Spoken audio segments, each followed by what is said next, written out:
Let's talk about trademark and brand registry. I get asked so often how to get brand registry, how to get a trademark, what's the benefits. So I'm going to discuss all of this with you here today.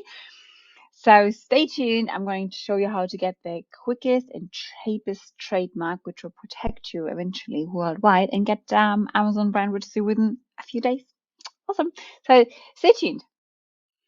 Beautiful. So the first thing I want to like to inform you about is that we're not going to discuss anything about patents. Patents are completely different to trademarks. Patents generally have like, I don't know, pending time anywhere between 2 to 5 years and cost about 10 grand plus, and you need deep pockets to fight people. So it's not something we're going to do. If you are an inventor and you have like a utility for something awesome, I don't know, I'm not an inventor, so I have no idea, then that's something you can look into, but get an attorney for that. And also for a design patent, they're quite hard to get. But in saying that, you should always check if there is a design patent for your product out there. A lot of times you wouldn't think that, but certain shapes. So maybe you remember these tumbler cups, the wine insulated wine tumblers. They actually have a patent pending for the design. So it's something very, you think it's just a tumbler. It's just a glass without a stem. But well, no, it's not. It's actually somebody filed a patent for it because they came up with the idea and it's pending. So don't go to anything like that. So trademarks is a bit different. Trademarks are words or logos, designs. Um, don't mix it up with copyrights. Copyrights completely different. That's more like an artistic kind of thing. And actually, in fact, anything you write, photograph, create is already copyrighted just by its nature. You can always fight that. It's a bit difficult. But a trademark is for a name or a logo. If you want to say, like, if you look at Nike, the word Nike is a word trademark. And then we have the little Nike swoosh thing. That's a design trademark. That's different. So you have to file two different trademarks, and you have to also file for different classes. I'm going to show you how to do that at the end. But first of all, why will a trademark actually be something you should think about? First of all, don't think about it unless you actually know what your brand is standing for and what you want to achieve with a trademark. There's no point of just filing it for the sake of doing it. If you know what your brand stands for, if you have a good name, if you think this is awesome, and if you've done your research that nobody else has it done, I think it's the next step to just be a bit more serious. And on top of that, a trademark is an asset.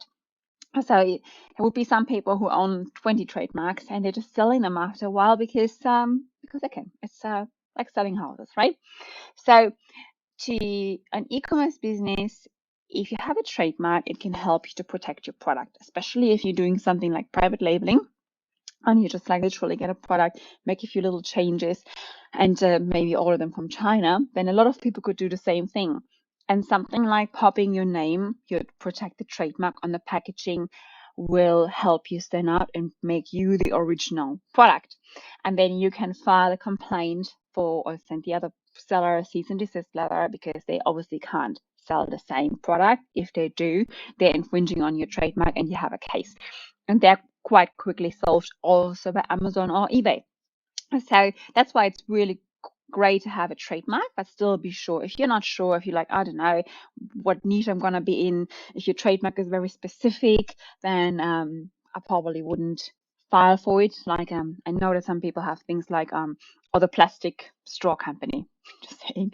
That pretty much means they can only do things that have to do with plastic straws, right? So stay away from something like that. I would like I mean, you can do this later on, but if you're just starting out and you don't know what kind of category you're going to start selling in, if you maybe want to expand it, then you can have a bit more of a generic brand like I did when I started out, like very generic, and I could sell household goods underneath and garden and even a bit of sports and outdoor.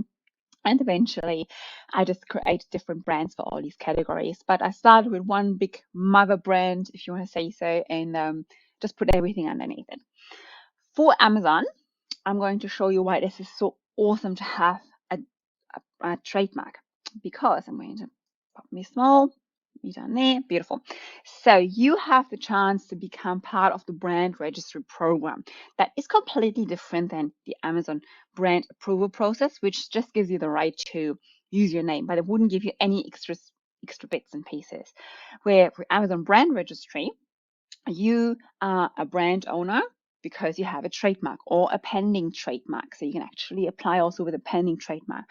And then you have a lot of things you can take part in. So me taking part in the transparency program, Project Zero, you have the counterfeit crimes unit, you have a way better support. The brand support is actually pretty quick and pretty awesome. I find them pretty smart. They probably get paid more. So they're pretty well set up.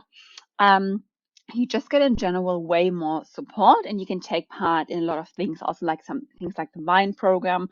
Don't know if you know that the early reviewer program has been canceled. So if you want to like have this really new product and you just need to launch, then it helps to sign up for the Vine program if you only if you have a really good product. If you're not sure, don't sign up because these testers are very picky and very strict with their reviews.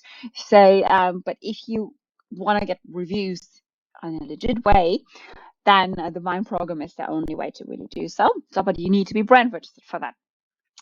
If you want to do awesome things like the seller here, not that I find the listing very good, but they do have down here, they have A+ content or enhanced brand content, as you can see. It just gives you more information about their product. I don't think they've done a really good job, but however, what is one of the best features, what I like about this is if you have a store, you can link to your A+ or your other products as well, which is really good. So instead of people scrolling down and then comparing to what else is on here, you can already give them all your other options. You can create a whole store which looks like this. So that's actually their brand store. It looks like a proper little website, right? They have their little categories here, what else they offer, and they tell you everything. So you can, if you run advertising, you can have people drive people's traffic to your Amazon web store, which is awesome. So a lot of advantages which you don't have without brand registry. You have the option to track traffic that you get from external, like if you have to run advertising on Instagram or on Facebook or anywhere else, then you can actually track the traffic now with your brand analytics, which is really cool. They have this new tool also called brand Amazon attribution. So you would pop your Facebook pixel in there. So this is all a bit advanced stuff, but it's actually quite easy to set up. Once you have your brand, it gets you step by step to it, and you can always ask me. Set this up for a lot of people. So there's a lot of things you can do. It's super easy to get brand registry once you have your trademark. You need to have a trademark in any of these countries, any of these countries. So they're quite easy to get a trademark. You can generally apply yourself. You don't need an attorney, especially if you're applying in your own country. That's the easiest and cheapest way. So when I want to get a new trademark, I always start in Australia.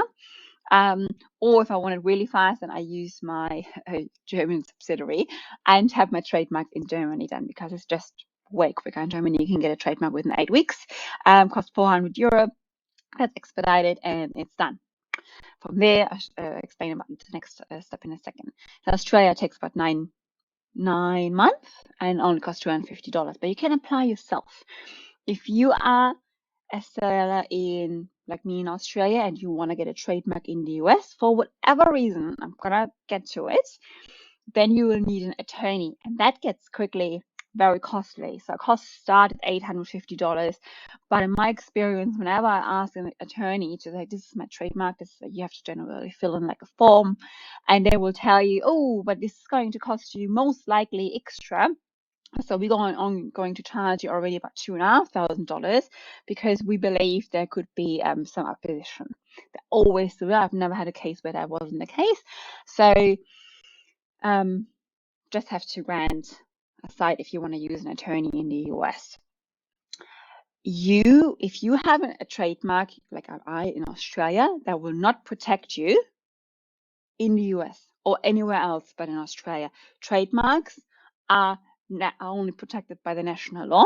So if you have one in Australia, you're only going to have protection in Australia. Same for the US. If you have a US trademark, it won't help you anywhere in Europe. However, to get just this Amazon brand registry done, right, to get access to it, you need a trademark in any of these countries.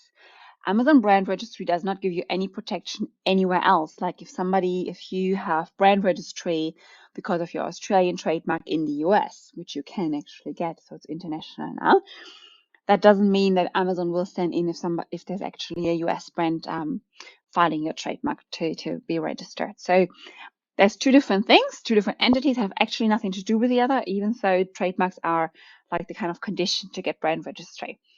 One thing. But in saying that, there's a lot of clients of mine who have no idea about trademarks and you have no idea about their brands, but they do want to have this brand registry. I don't really know where to go yet. But they feel like they're really under pressure to get brand registry, also to test everything. Then just get it done in your own country. Do it, you file it yourself. It's like I said, it's really cheap. You get it done quite quickly and you get the access so you can learn for either when you want to use that brand properly or when you actually want to file trademark for your real big new brand. So if you feel any pressure, do that way. And what I really love, so once you have that done, let's say you go to Germany, so I had my latest trademark that I had done. It took me 8 weeks to get it, or 6 weeks, something up really fast. It was 450 or 400 euro, I can't remember. It was just for one class, so you need to choose a subclass. You can go to any IP office in your country and find out what kind of classes there are. Find the Australian IP office is really good for information.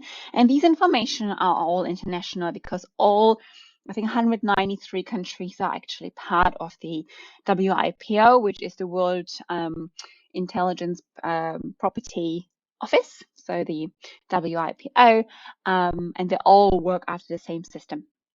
So if you go here, you can check your classes.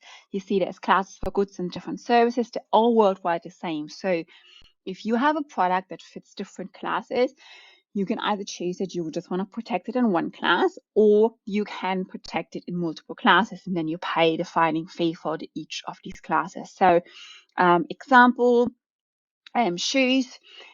Shoes is actually its own category, but you can also have shoes obviously in just a sporting gear category, sports equipment. So there are two different classes. So if that's the case, you could have two different classes. So you would pay the filing fee 2 times. Same goes for services and all around the world. It's all the same. So you can actually do all this yourself, file it yourself, just do some research.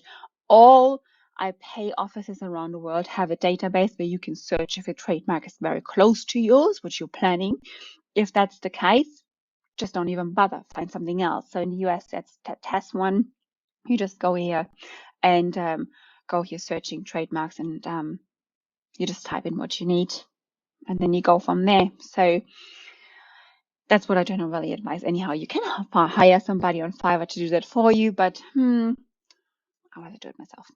So then once you file for any of these trademarks in your own country, which is, like I said, the quickest and cheapest way generally, except when you're in Australia, then that's a bit lengthier.